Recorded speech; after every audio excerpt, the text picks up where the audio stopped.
घर जलाए गए, बीच बाजार में औरतों के कपड़े उतारे गए, छोटे छोटे बच्चों को उनके माँ बाप से छीनकर उन्हीं के सामने उन्हें गोली मार दी गई। ऐसी कई दर्दनाक घटनाओं से ढाका और पूरे ईस्ट पाकिस्तान। नमस्ते गाइस, कैसे हो आप प्लीज बताओ। मेरा हिंदी बहुत अच्छा नहीं because I am from Bangladesh, so बहुत सारा प्यार from Bangladesh. And guys, basically today I am going to react on a video and the title name is why did India help Bangladesh in 1971 and still they are helping, but why? This original video link in description. Please go and visit and subscribe our YouTube channel. And guys, if you never subscribe my YouTube channel and subscribe my second blog YouTube channel, link in description. Please बोलिए जय श्री राम। तो चलिए शुरू करिए, start.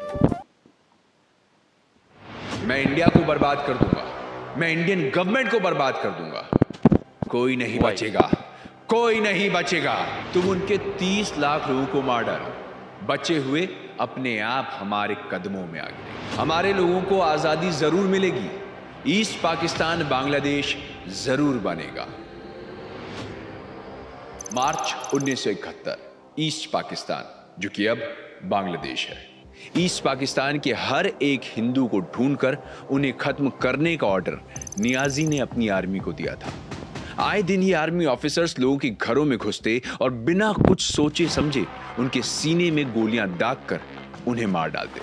और ये सब चल रहा था उस एक आदमी के इशारे पर, पाकिस्तानी प्रेसिडेंट याह्या खान, जिसने एक फरमान जारी कर रातों रात 30,000 मासूम लोगों की जान ले ली। ये कहानी है आजादी के बाद के उस समय की, जब पाकिस्तान 2 टुकड़ों में बंट गया। ये कहानी है भारत के उन अनगिनत बहादुर जवानों की, जिन्होंने अपना खून बहाकर एक देश को आजादी दिलाई। ये कहानी है बांग्लादेश के आजादी की। राज भैया, तुम उनके 30 लाख लोगों को मार डालो, बचे हुए अपने आप हमारे कदमों में आ गिरेंगे। ये कहकर याह्या खान ने अपने ही देशवासियों के मौत का फरमान जारी कर दिया था। दरअसल इस सब की शुरुआत हुई 1947 में हुए पार्टीशन के बाद, जब पाकिस्तान को ईस्ट और वेस्ट पाकिस्तान में डिवाइड किया गया। अब पाकिस्तानी गवर्नमेंट चाहती थी कि पाकिस्तान एक प्योर इस्लामिक देश बने, और इसलिए उन्होंने वहां रह रहे हिंदू सिटीजन्स पर अत्याचार करना शुरू कर दिया। मंदिरों को तोड़ा गया, लोगों को पकड़कर जबरदस्ती उनका खतना कराया गया, भगवान का नाम तक लेने पर पाबंदी लगाई गई। लेकिन ईस्ट पाकिस्तान की बंगाली पॉपुलेशन ने उनका साथ देने से साफ इनकार कर दिया, और इसी बात से ईस्ट पाकिस्तान और वेस्ट पाकिस्तान में तनाव बढ़ने शुरू हो गए। और फिर आई वो काली रात, जब पूरी दुनिया ने पाकिस्तान का एक बेहद ही शैतानी रूप देखा।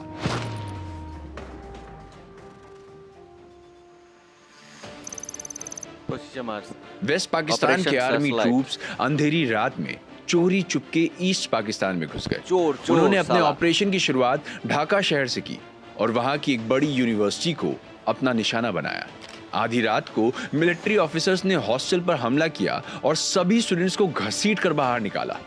उन्हें कॉलेज के पीछे एक खुले मैदान में ले जाया गया, जहां उनके सर पर बंदूक तानकर उन्हें मैदान में खुद के लिए कब्र खोदने को कहा गया। और फिर एक एक कर उन आर्मी ऑफिसर्स ने वहां मौजूद हर एक स्टूडेंट पर गोली चलाकर उन्हें मौत के घाट उतार दिया। एक ही रात में यूनिवर्सिटी के 7,000 बच्चों को बेहद ही घिनौने तरीके से मारकर दफना दिया गया। लेकिन ये तो बस शुरुआत थी। यूनिवर्सिटी में किए मास मर्डर के बाद आर्मी ने ढाका के और इलाकों पर हमला किया। घर जलाए गए, बीच बाजार में औरतों के कपड़े उतारे गए, छोटे छोटे बच्चों को उनके माँ बाप से छीनकर उन्हीं के सामने उन्हें गोली मार दी गई। ऐसी कई दर्दनाक घटनाओं से ढाका और पूरे ईस्ट पाकिस्तान में आतंक और डर का माहौल फैल गया। सिर्फ एक हफ्ते के अंदर 30,000 लोगों को बड़ी बेरहमी से मौत के घाट उतार दिया गया। ऑपरेशन सर्चलाइट के इस दर्दनाक मंजर ने ईस्ट पाकिस्तान के मन में जल रही आजादी की आग को कई गुना बढ़ा दिया और 1971 के बांग्लादेश लिबरेशन वॉर की शुरुआत हुई।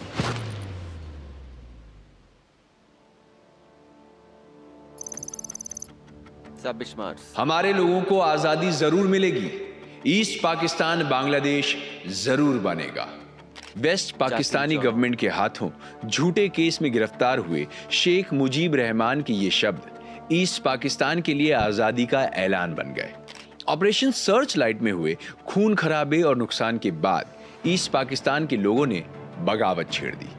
बिना किसी मिलिट्री ट्रेनिंग या हथियारों के वो पाकिस्तानी मिलिट्री से लड़ पड़े और कुछ ही दिनों में यहां मुक्ति बाहिनी नाम से एक इंडिपेंडेंट फोर्स तैयार की गई, जिन्होंने बड़ी होशियारी से पाकिस्तानी फौज पर हमला करना शुरू कर दिया। इसी बीच ईस्ट पाकिस्तान के कुछ पॉलिटिकल लीडर्स ने एक साथ आकर वेस्ट पाकिस्तान की जेल में बंद शेख मुजीब रहमान को अपना प्रेसिडेंट घोषित कर दिया और ईस्ट पाकिस्तान को ऑफिशियली बांग्लादेश बुलाना शुरू कर दिया। जहां एक तरफ बांग्लादेश के अनगिनत लोग आजादी की जंग लड़ने मुक्ति बाहिनी में शामिल हुए, वहीं दूसरी तरफ लाखों ने अपनी जान बचाकर भाग जाना ठीक समझा। इसलिए इन लोगों ने बांग्लादेश छोड़ दिया और वो अपने पड़ोसी देश इंडिया में आकर रेफ्यूजीज बनकर रहने लगे। रिपोर्ट्स की माने तो इन रेफ्यूजीज की संख्या 100 लाख से भी ज्यादा थी, जो इंडिया के लिए एक चिंता की बात होने वाली थी। लेकिन फिर भी इंडियन गवर्नमेंट ने इन रेफ्यूजीज की मदद करने का फैसला किया।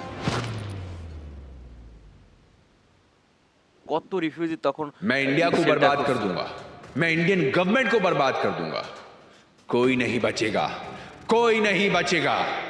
अपने आप से बातें कर रहा याया खान एक भरी महफिल में सजावट के लिए रखे एक एक गुब्बारों को सिगरेट से फोड़ रहा था। महफिल में आए सभी मेहमान हैरान होकर उसका बर्ताव देख रहे थे और फिर उसी हालत में बड़बड़ाते हुए वो वहां से चला गया। दरअसल याया खान को पता चल गया था कि लिबरेशन वॉर में इंडिया बांग्लादेश की मदद कर रहा है और ये खबर सुनकर वो पागल सा हो गया था। इंडियन गवर्नमेंट का बांग्लादेश को सपोर्ट करना उसकी हुकूमत और पाकिस्तान की ताकत को खत्म कर सकता था और इसीलिए उसने अमेरिका की मदद लेने का फैसला किया और अमेरिकन प्रेसिडेंट से मुलाकात की। अमेरिकन प्रेसिडेंट रिचर्ड निक्सन को चाइना के साथ अच्छे पॉलिटिकल रिलेशंस बनाए रखने थे और चाइना और पाकिस्तान के अच्छे रिश्तों की वजह से उन्होंने इंडिया के खिलाफ जाकर पाकिस्तान का साथ देना ठीक समझा।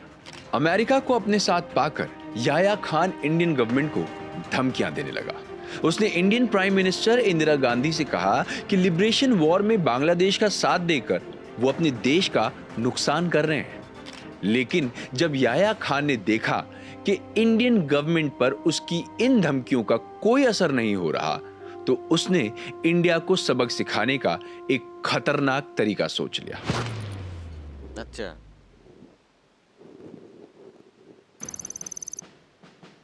इंडिया के पठानकोट एयरबेस पर एक फाइटर प्लेन मंडराने लगा और कुछ ही मिनटों में इस प्लेन से एक के बाद एक 125 किलो के कई बॉम्ब एयरबेस पर फेंके गए।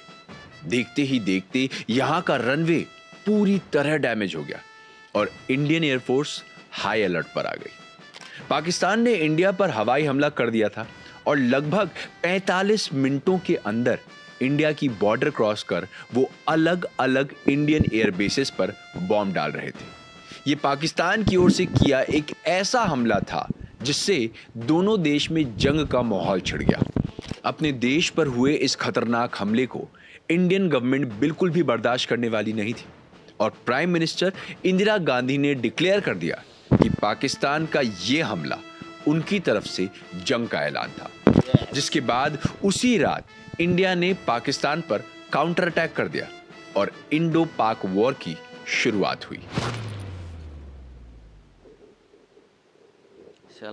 इंडियन मिलिट्री फोर्सेस ने बांग्लादेश की मिलिट्री के साथ हाथ मिला लिया। इस समय में पाकिस्तान अमेरिका और चाइना से मदद की उम्मीद कर रहा था, लेकिन ये दोनों देश इस खतरनाक जंग के सिर्फ दर्शक बनकर रह गए। 13 दिनों तक चली इस जंग में खून की नदियां बहीं, जिसमें 8,000 पाकिस्तानी और 3,000 हिंदुस्तानियों ने अपनी जान गंवाई और आखिरकार 16 दिसंबर 1971 को पाकिस्तानी आर्मी ने इंडियन आर्मी के सामने अपने घुटने टेक दिए। इसी के साथ 9 महीने तक चले लिबरेशन वॉर का भी अंत हुआ और एक कड़े संघर्ष के बाद बांग्लादेश पाकिस्तानी फोर्सेस से आजाद होकर एक इंडिपेंडेंट देश बन गया। 2021 में बांग्लादेश ने अपने आजादी के 50 साल पूरे किए और इसी मौके पर इंडिया का धन्यवाद करते हुए 26 जनवरी 2021 की रिपब्लिक डे परेड में बांग्लादेश आर्मी इंडियन आर्मी के साथ शामिल हुई। बांग्लादेश की आजादी में निभाई भूमिका के बाद इंडिया को इंटरनेशनल पॉलिटिक्स में एक पावरफुल देश का दर्जा मिला और इंडो पाक वॉर में हासिल हुई जीत से इंडियन आर्मी ने भी पूरी दुनिया में अपना नाम रोशन कर दिया, जिसमें सबसे अहम भूमिका थी इंडिया के सबसे पहले फील्ड मार्शल सैम मानेकशॉ की। उनकी बहादुरी और उनके यूनिक टैक्टिक्स के बारे में और जानने के लिए आप हमारी ये वीडियो देख सकते हो। और आपको हमारी आज की वीडियो कैसी लगी हमें कमेंट्स में जरूर बताइए। Thank you sir. ऐसी और अनसुनी, अनकही और अनदेखी कहानियों के लिए राज को सब्सक्राइब कीजिए। See you in the next one. Thank you guys, listen, এই ছিল হচ্ছে আজকের ভিডিও। আর হচ্ছে অবশ্যই একজন বাংলাদেশি হিসেবে তোমার যে বাংলাদেশি দেখতেছো অ্যাটলিস্ট আমার এই ভিডিওটা, তোমার কিন্তু একটা চিন্তা করো, তোমার কিন্তু এইটা স্বীকার করতেই হবে ইন্ডিয়া 1971 সালে আমাদের হেল্প না করলে আমাদের এই স্বাধীনতা আমরা সহজেই পেতাম না। হ্যাঁ, অনেকে বলে স্বার্থের জন্য করে, স্বার্থের জন্য যাই করুক, কোনো দেশ আসে না, ইন্ডিয়া আসছিল, এটা তোমার মানতেই হবে ভাই। যত তর্ক করবা ততই সময় নষ্ট হবে, তর্ক শেষ নাই। কিন্তু রিয়েলিটিটা মানতে শেখো, ঠিক আছে? রিয়েলিটিটা মানতে শেখো। ওই সময় 1 কোটি মানুষকে ইন্দিরা গান্ধী হেল্প মানে শেল্টার দিছিল, এটা ভাবতে হবে, এটা স্বীকার করতে শেখো, ঠিক আছে? আর মানে এত বড় আত্মত্যাগ, এত বড় হেল্প সামান্য টুকিটাকি জিনিসের জন্য সেটা চেঞ্জ হতে পারে না, ঠিক আছে? গাইস, এই ছিল ভিডিও, কেমন ছিল অবশ্যই কমেন্ট করে জানান। নতুন প্লিজ চ্যানেলটা সাবস্ক্রাইব করো। আর জানি অনেকে বাজে কথাও বলবে, বড় ইন্ডিয়ার দালাল, আমার কিছু যায় আসে না, বলতে থাক। আর যা সত্যি সেটাই বলি আমি। তো দেখা হচ্ছে নতুন কোনো ভিডিওতে। ভালো থাকবেন, আমার সেকেন্ড ব্লগে যান, ঘুরে আসুন, ভালো লাগবে। নমস্কার, আসসালামু আলাইকুম, নবদ্বীপ, দেখা হচ্ছে।